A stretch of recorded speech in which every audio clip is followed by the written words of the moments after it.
इस वीडियो में हम जीके के टॉप 20 मोस्ट इंपोर्टेंट क्वेश्चंस पर डिस्कस करेंगे और ये प्रश्न अधिकांश परीक्षाओं में पूछे गए हैं, तो आपकी परीक्षा में भी पूछे जा सकते हैं।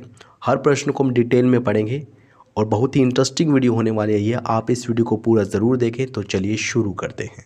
निम्नलिखित में से उच्चतम न्यायालय की सबसे पहली महिला न्यायाधीश कौन थी? इसका सही जवाब है ऑप्शन सी, फातिमा बीबी। याद रखें, उच्चतम न्यायालय की पहली महिला न्यायाधीश कौन थी? फातिमा बीबी। उच्चतम न्यायालय की बात करें तो भारतीय संविधान के भाग 5 में अनुच्छेद 124 से 147 तक उच्चतम न्यायालय के बारे में बताया गया है। भारतीय संविधान के अनुच्छेद 124 के सब क्लोज 1 में बताया गया है कि भारत का एक उच्चतम न्यायालय होगा, और वहीं अनुच्छेद 129 में उच्चतम न्यायालय को एक अभिलेख न्यायालय का दर्जा दिया गया है। सुप्रीम कोर्ट के पहले मुख्य न्यायाधीश कौन थे? एच.जे. कानिया। और वर्तमान में 50वें मुख्य न्यायाधीश कौन है? धनंजय यशवंत चंद्रचूड़। तो इतनी बातें हमें पहले प्रश्न से याद रखनी है। आइए बढ़ते हैं नेक्स्ट क्वेश्चन की ओर। अगला प्रश्न है, निम्नलिखित में से कौन भारत में शेयर बाजार के कार्य को नियंत्रित करता है? इसका सही जवाब है ऑप्शन बी, सेबी। याद रखें, सेबी के द्वारा ही शेयर मार्केट को कंट्रोल किया जाता है। सेबी यानी कि SEBI, इसका पूरा नाम है security exchange board of India. वैसे तो इसकी स्थापना की गई थी 12 अप्रैल 1988 को, लेकिन सेबी अधिनियम 1992 के तहत 30 जनवरी 1992 को इसको वैधानिक दर्जा दिया गया था। इसलिए कहा जाता है कि इसकी स्थापना 30 जनवरी 1992 को ही की गई है। सेबी का हेडक्वार्टर कहाँ पर स्थित है? मुंबई में स्थित है, और वर्तमान में इसकी अध्यक्ष हैं माधवीपुरी बुच। और याद रखें, सेबी की पहली महिला अध्यक्ष कौन है? माधवीपुरी बुच। नेक्स्ट क्वेश्चन की ओर बढ़ते हैं। पोंगल किस राज्य का चर्चित पर्व है? इसका सही जवाब है ऑप्शन ए, तमिलनाडु। पोंगल त्यौहार ये कहाँ पर मनाया जाता है? तमिलनाडु में मनाया जाता है। केरल का जो पर्व है वो कौन सा है?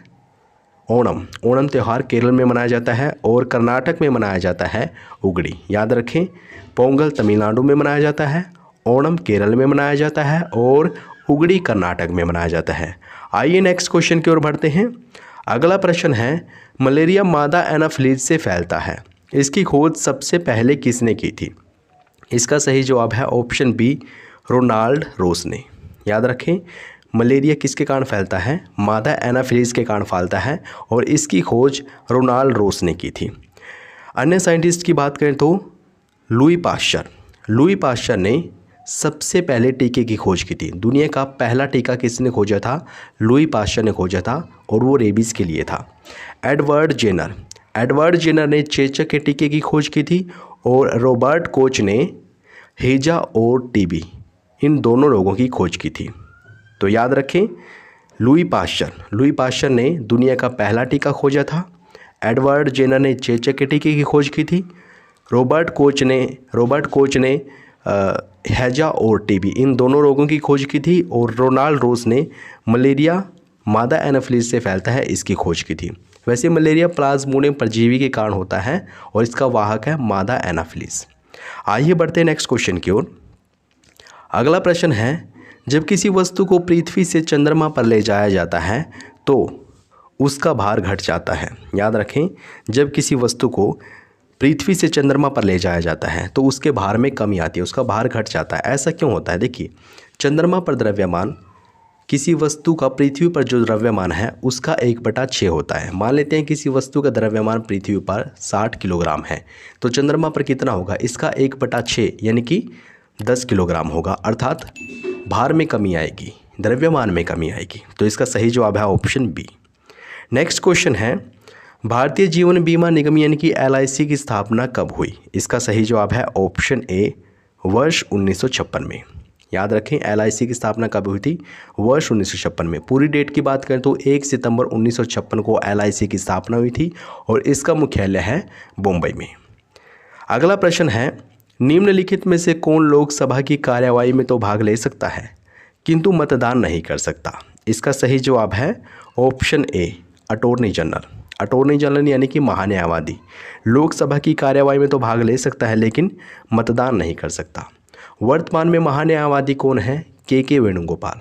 और भारतीय संविधान के अनुच्छेद 76 में यानी कि 76 में महान्यायवादी के बारे में बताया गया है। अगला प्रश्न है, बक्सर के युद्ध के समय दिल्ली का शासक कौन था? काफ़ी ज़्यादा इंपॉर्टेंट क्वेश्चन है ये, और इसका सही जवाब है ऑप्शन डी, शाह आलम द्वितीय। याद रखें, बक्सर के युद्ध के समय दिल्ली का शासक कौन था? शाह आलम द्वितीय। बक्सर का युद्ध हुआ था अक्टूबर 1764 को। किन किन के बीच? एक तरफ 3 व्यक्ति थे, शाह आलम द्वितीय जो कि मुग़ल सम्राट थे, शुजाउद्दौला जो कि अवध का नवाब था, और मीर कासिम बंगाल का नवाब था। एक तरफ तो ये तीनों व्यक्ति थे और दूसरी तरफ थी ब्रिटिश ईस्ट इंडिया कंपनी, और इस युद्ध में ब्रिटिश ईस्ट इंडिया कंपनी ने जीत हासिल की थी और इस कंपनी का नेतृत्व हेक्टर मुनरो के द्वारा किया जा रहा था। तो इतनी बातें हमें इस प्रश्न से याद रखनी है। आइए बढ़ते हैं नेक्स्ट क्वेश्चन की ओर। अगला प्रश्न है, रिएक्टर स्केल का प्रयोग किसके मापने के लिए किया जाता है? इसका सही जवाब है ऑप्शन सी, भूकंप की तीव्रता। याद रखें, भूकंप की तीव्रता किस में मापी जाती है? रिएक्टर स्केल में मापी जाती है। आर्द्रता की बात करें तो आर्द्रता किस में मापी जाती है? हाइग्रोमीटर में। याद रखें, हाइग्रोमीटर में आर्द्रता को मापा जाता है। और वेग का एसआई मात्रक क्या है? मीटर प्रति सेकंड। घनत्व का एसआई मात्रक क्या है? किलोग्राम प्रति मीटर क्यूब है। नेक्स्ट क्वेश्चन देख लेते हैं। ओजोन परत के प्रतिवर्ष 7% की दर से अवक्षय के कारण उसमें 10 मिलियन वर्ग किलोमीटर आकार का एक बड़ा छिद्र बन गया है। यह छिद्र अवस्थित है। इसका सही जवाब है ऑप्शन बी यानी कि अंटार्कटिका पर। याद रखें, जो ओजोन परत पर छिद्र बना है ये कहाँ पर स्थित है? अंटार्कटिका के ऊपर है।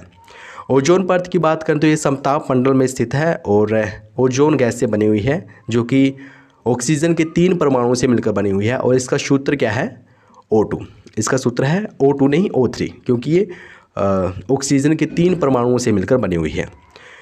16 सितंबर 1987 को मॉन्ट्रियल प्रोटोकॉल हुआ था ओजोन परत के संरक्षण के लिए, और इसलिए 16 सितंबर को हम विश्व ओजोन दिवस के रूप में सेलिब्रेट करते हैं।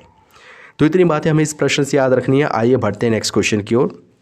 अगला प्रश्न है, रणजीत सिंह किस विसल से संबंधित थे? ये विषय नहीं है, विसल है, और इसका सही जवाब है ऑप्शन ए, शुक्रचकिया। याद रखें, रणजीत सिंह का संबंध किस विसल से था? शुक्रचकिया विसल से था। ऑप्शन ए सही होगा। रणजीत सिंह पंजाब प्रांत के राजा थे। अगला प्रश्न है, किसके द्वारा बंगाल और बिहार का स्थायी बंदोबस्त इस्तमरारी बंदोबस्त शुरू किया गया था? यानी कि स्थायी बंदोबस्त किसने शुरू किया था? इसका सही जवाब है ऑप्शन डी, लॉर्ड कॉर्नवालिस। याद रखें, लॉर्ड कॉर्नवालिस के द्वारा स्थायी बंदोबस्त यानी कि इस्तमरारी बंदोबस्त शुरू किया गया था। अगला प्रश्न है, निम्नलिखित में से किसने 1857 के विप्लव को प्रथम भारतीय स्वतंत्रता युद्ध की संज्ञा दी थी? और इसका सही जवाब है ऑप्शन ए, वीडी सावरकर।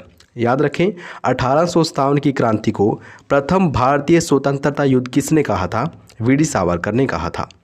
अगला प्रश्न है, संसदीय शासन प्रणाली में वास्तविक कार्यपालिका शक्ति किसके पास होती है? इसका सही जवाब होगा ऑप्शन बी, प्रधानमंत्री। वास्तविक कार्यपालिका शक्ति किसके पास होती है? प्रधानमंत्री के पास। और नाम मात्र की कार्यपालिका शक्तियाँ किसके पास होती हैं? राष्ट्रपति के पास। अगला प्रश्न है, संघीय मंत्रिपरिषद अपने आचरण के लिए किसके प्रति उत्तरदायी होता है? इसका सही जवाब है ऑप्शन बी, लोकसभा। ये भी काफ़ी ज़्यादा इंपॉर्टेंट प्रश्न है, कई बार ये परीक्षाओं में पूछा गया है। संघीय मंत्रिपरिषद अपने आचरण के लिए किसके प्रति उत्तरदायी है? लोकसभा के प्रति उत्तरदायी है। अगले प्रश्न की ओर बढ़ते हैं। भारतीय सब्जी शोध संस्थान स्थित है, यानी कि कहाँ पर स्थित है? इसका सही जवाब है ऑप्शन ए, वाराणसी में। भारतीय सब्जी शोध संस्थान वाराणसी उत्तर प्रदेश में स्थित है। नेक्स्ट क्वेश्चन की ओर बढ़ते हैं।